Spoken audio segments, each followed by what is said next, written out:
그래서 좌파 정당과 총연맹의 관계가 약화된다는 것은 그러한 일반적인 경향이라고 볼 수가 있는데요. 다시 말해서 당도 우경화되죠. 노동자당, 민중당, 일하는 사람 정당, 노동자를 기반으로 국민정당. 그리고 나아가서는 이제 국민정당 이런 식으로 되면서 노동자당이 자본주의 국가에서 선거를 통해 집권하면 자본주의 국가를 망하게 하는 게 아니라 자본주의의 병폐를 고쳐서 수정을 해서 자본주의 국가가 더 잘 돌아가는 방식. 그리고 삼인주의 방식이죠. 복지 정책 이런 것들을 하게 됩니다. 그래서 노동자당은 집권했을 경우에 자본주의 국가를 망하게 하는 게 아니라 오히려 살려주는 그러한 역할을 하게 되면 된다는 거죠. 그러면서 노조에게 양보를 강요하게 됩니다. 노조 역시 이제 우경화는 되지만 노조는 총연맹의 경우에는 주로 어느 나라라든가 대기업이라든가 정규직이 주요 지지층이 되죠. 그리고 총연맹의 상층이 관료화가 됩니다. 그래서 우경화되는데 당의 우경화와 달리 아무리 우경화가 되더라도 총연맹은 대기업과 정규직 노동자의 입장을 반영하면서 영세기업과 비정규직 입장을 반영하지 못하는 한계를 가지고 있지만 어쨌든 간에 총연맹은 노조이기 때문에 자본가의 입장을 고려하지 않는다. 당은 자본주의 국가를 운영하기 위해서 뭐 한시적으로 뭐 법인세를 낮추자. 그다음에 경제 발전을 해서 파이를 늘려야 되니까 일단 필요하다면 기업에 대한 규제를 일시적으로 완화하자. 이런 식으로 노동자당이 자본가의 입장을 일부 반영하지만 노조의 경우에는 자본가의 입장을 반영하진 않겠죠. 자기 구성원이 좋아 보이니까. 그래서 당이 노조보다 더 많이 우경화된다. 노조는 어쨌든 간에 대기업이든 정규직이든 노동자, 조합원의 입장을 대변하는 데서 벗어나지 않는데 당은 이제 노동자뿐만 아니라 기업의 입장까지도 반영하기 때문에 당의 우경화가 노조의 우경화보다 훨씬 빠르다. 노조와 당이 모두 우경화 관료화되지만 당의 우경화가 더 심각하게 빠르게 된다는 거죠. 집권하면서 경제 성장을 핑계로 기업의 일부 입장을 대변하면서 파업과 임금 인상을 자제하라고 요구하죠. 거기에 대해서 노조가 불만을 느끼게 된다는 겁니다. 이러한 것들이 오늘날 일반적인 이러한 경향성이 된다는 거죠. 그래서 노동자 계급의 정당의 이 사회민주주의가죠. 사회민주, 복지정책을 추진하죠. 이 복지정책이라든가 이런 사민주의는 자본주의를 반대하는 게 아니라 자본주의의 문제점을 극복해서 자본주의가 더 건전한 그죠? 일부 평등주의적인 정책을 수용하도록 하는 부의 재분배 정책이죠. 이러한 사민주의 정책이 오히려 자본주의 시장을 확대를 하고 계급이 타협하죠. 이런 것들을 하기 때문에 노동자 당이 애초에 자본주의를 타도하라는데 결국은 그것이 아니라 노동자당이죠. 그리고 삼인주의 정당이 집권하려면 자본주의를 오히려 강화하고 있다는 거. 이거 바로 이제 그 삼인주의의 딜레마입니다. 삼인주의는 형식상으로 선언적으로는 자본주의 극복을 내세우지만 오히려 자본주의를 강화하는, 자본주의를 더 건강하게 만드는 역할을 하고 있다는 겁니다. 그래서 노동조합, 노동조합이죠. 노동조합은 오늘날 노동조합이 이 사회주의 정당, 노동정당과 마찬가지로 처음에는 혁명적 성격을 지니지만 당과 노조가 합법화되면서 총연맹 형태가 되죠. 오늘날 총연맹의 형태에 있어서는 노동조합은 비로소 이제 총자본과 국가를 대면하고 투쟁과 협상을 같이 하는데 처음에는 투쟁하면서 총파업을 하면서 협상을 따내지만 갈수록 이제 투쟁이 없는 협상을 한다는 거죠. 주로 이제 서유럽 같은 경우에 노동자당이 집권하기 때문에 노동조합이 지지한 정당이 집권하니까 투쟁할 필요가 없죠. 그래서 그때는 이제 협상만 한다는 겁니다. 그래서 이러한 사회적 대타협을 한다는 거죠. 이런 것들이 반복되면서 노동조합이 투쟁 없이 이 협상만 하게 되는 이러한 상태로 빠지게 되면 장기적으로 노동조합의 투쟁력이 상실하게 되는 거죠. 상실하게 돼서 이러한 노사정의 사회적 대타협이 투쟁력 상실로 이끌어가고 노동조합의 우경화가 되면서 이에 반발하는 조합원들이죠. 급진적인 조합원들과 갈등과 분열을 초래하게 되는 그런 형태가 어쨌든 노동조합은 혁명 조직이 아니죠. 조합원들도 뭐 혁명보다 일단적으로 경제적인 이익이죠. 근로조건의 개선을 원합니다. 그리고 나서 2차적으로 사회투쟁이 할 수가 있죠. 노동조합은 기본적으로 자본가와 싸우지 않고 파업전에 협상을 하면 더 좋죠. 그래서 파업하기 전에 항상 협상을 하게 됩니다. 이러한 것이 반복되면 현장 투쟁의 이 기회라든지 필요성이 갈수록 줄어드는 거죠. 그래서 노조가 협상한다는 것 자체는 문제가 안 되는데 문제는 투쟁 없는 협상을 통해서 갈수록 협상만 중시하면서 투쟁력이 상실되는 게 문제라는 거죠. 그래서 협상에서 자본가에게 양보하지 않으려면 자본가에게 타협할 수 있는 투쟁력이 있어요. 이 투쟁력이 없을 경우는 점차 협상을 하고 협상하는 과정 속에서 점차 자본가들에게 양보합니다.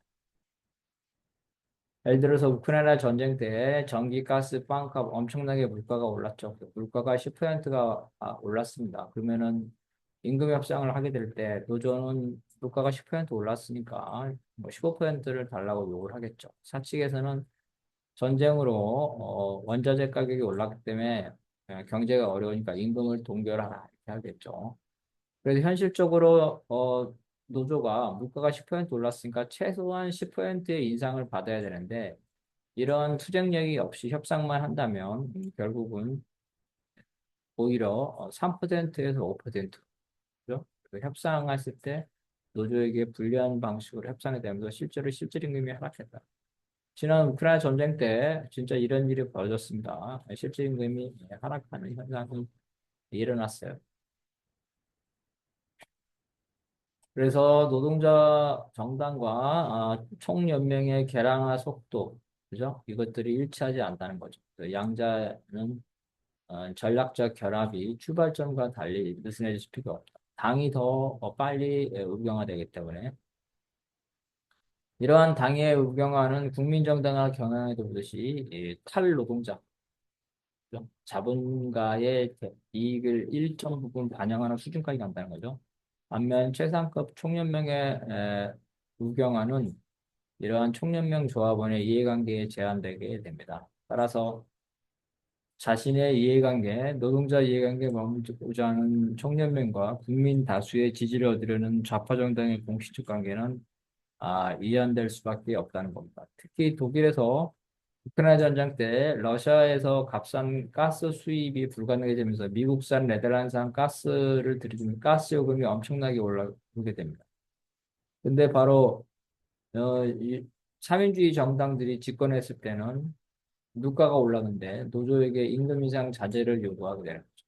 그래서 문제가 생기게 될 겁니다. 노동자 정당 초기에 당과 노조가 기본적으로 우호적 관계를 맺었으나 노동조합은 정당의 변혁적 정치 활동이죠. 이러한 변혁적 절도항 등의 부담스러워. 초기에는 오히려 당이 급진적이어가지고 노조한테 총파업을 하라 이렇게 얘기했다는 거예요. 근데 나중에는 노동자당이 오히려 집권을 경험하면 더 우경화 되면서 노동조합에게 총파업을 자제하라 이렇게 요구한다는 겁니다. 다시 말해서 초기에는 당이 더 급진적이고 노조가 개량적이었지만 나중에 최근에는 또 당이 더 개량적이죠. 노조는 상대적으로 덜 개량적이다. 그죠? 그래서 이러한 입장이 반대가 됐다. 초기에는 노조가 더 개량적이었지만 현재는 당이 더 개량적이 된다는 거예요. 그리고 오늘날 왜 이러한 일이 벌어지냐면 과거에 같이 남성 공장 노동자죠. 노동자 군대가 줄어들면서 사무직이 늘어나게 됐죠. 그래서 오늘날 보면은 공공 분야인데 공공 분야 주로 공무원, 교사죠. 이렇게 주력이 되게 됩니다. 이들이 이제 시간적으로나 경제적으로나 노조할 여유가 있고 정치에도 관심이 있죠. 일정 부분 주로 뭐 대학에 나온 사람들이 많겠죠. 그래서 오늘날 노조의 주력이 이 공장 노동자에서 발달된 자본주의 국가에 대해서는 공공부문, 사무직 노동자로 바뀌게 됩니다. 또 서구에서도 조합원 중 주로 출마하는 사람들은 교사, 공무원이죠. 이들이 정치활동의 자유를 강요하고 있습니다. 이런 교사, 공무원들은 정치활동을 한 다음에 다시 돌아갈 수도 있죠. 그렇지만 중소기업이라든가 사기업이라든가 이런 사람들은 정치활동을 하고 나서 당선되고 나면 회사를 그만둬야 되죠. 돌아갈 수도 없다. 바로 정치활동을 하기에 유리한 사람들이 바로 교사와 공무원이라는 겁니다. 바로 이러한 정치활동, 노동자의 정치활동을 막기 위해서 한국에서는 이런 교사와 공무원에게 정치활동의 자유를 주고 있지 않습니다. 출마가 불가능합니다. 대학 교수 외에는. 그리고 단체행동도 제한하고 있습니다. 이게 바로 이제 한국이 다른 나라에 비해서 노동자들이 더욱더 탄압받고 있는 이러한 제도적인 게 그래서 노동조합은 노동 조건이 열악한 사람은 노동자의 필요성이 높지만 실제로는 더 하기 힘듭니다. 70년대 여공들이 밤새도록 일하고 주말에도 일하기 때문에 교회에 갈 여유가 없습니다. 노래 중에 있죠. 교회에 갈 시간이 없어요. 이라는 가사도 있습니다. 오늘날 비정규직이나 영세 노동자 역시 노동조합이 더욱더 필요하지만 실제로는 노동조합을 할 여유가 없습니다. 우리나라의 경우는 5인 미만은 오히려 노동법도 적용으로 보장받고 있지 못하게 됩니다. 총연맹의 다수는 총연맹의 다수가 총연맹을 지배하고 있는 건 주로 대기업 정규직입니다. 민주노총이나 한국노총도 마찬가지겠죠. 이런 문제가 됩니다. 그럼에도 불구하고 이러한 총연맹이 최소한 대기업 정규직 노동자의 편이죠. 그래서 물가 인상만큼은 임금이 올라야 된다. 이런 입장이에요. 근데 사민주의 정당은 집권하게 되면은 아니죠. 경제를 위해서 좀 참았다. 심지어 경제가 안 좋으니까 경제 성장을 위해서 기업들의 법인세를 일시적으로 낮추자. 이런 주장까지 하게 된다는 겁니다. 그래서 영국이나 독일이나 그 프랑스의 경우에는 오늘날 당과 노조가 서로 공식적인 협력을 맺을 동기를 상실하고 서로 정치적 자율성을 가지고 있대요. 어쨌든 과거에 인연이 있기 때문에 비공식적으로 지지관계를 하게 있다는 겁니다. 이러한 정당과 노조의 관계가 과거보다는 관계가 소원해졌지만 그래도 조직적 관계를 해소했죠. 조직적 관계를 해소했고 이러한 것들은 이제 계급정당, 노동자정당의 국민정당화가 돼가는 조건 속에서 최상급 노조가 자신의 자율성을 지키기 위해서 이러한 우경화된 당과 공식적 관계를 해소를 한 겁니다. 양자의 관계 이하는 양자 관계의 사회민주주의 유형의 즉 서유럽식이죠. 발전된 자본주의 국가죠. 이게 역사적 규결이다. 양자의 동맹 전략이 애초부터 잘못된 것이나 실패된 것은 아닙니다. 그 역사적 속임을 다한 것. 즉 양자가 성장기 때 서로 힘을 합쳐서 같이 하는 건 당연했고 이제는 둘 다 충분히 성장해서 자신들의 성격이 달라졌기 때문에 이제는 과거와 같이 가는 게 부적절해졌다는 거죠. 이러한 거죠.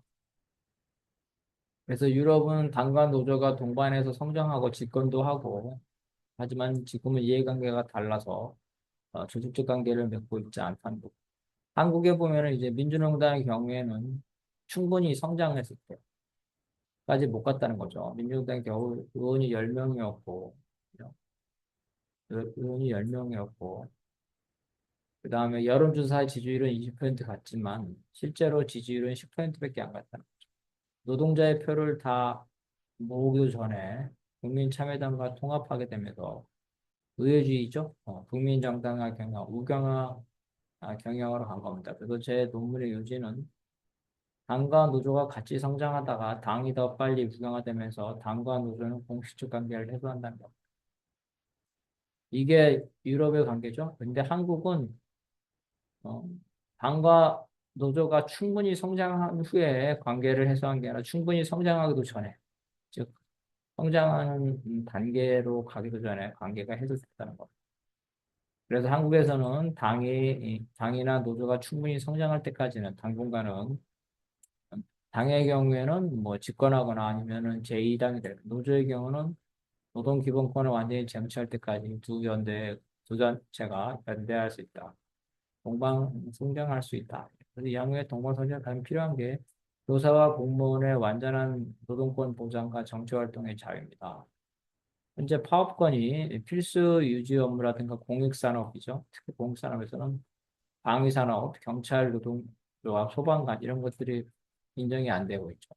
유럽이나 발전된 나라에서는 다 이런 것도 인정하고 있습니다. 이렇게 노동자들이 완전한 노동권을 보장받기 전까지는 자신을 대변하는 원내 정당, 강력한 원내 정당이 필요하기 때문에 당과 노조가 같이 가야 되는 겁니다. 우리가 산에 올라갈 때 어차피 내려갈 거 뭐 하려고 올라가냐 이렇게 주장하는 사람 있죠. 그렇지만 산에 올라갔다 온 사람과 아직 올라가지도 않은 사람은 다르죠.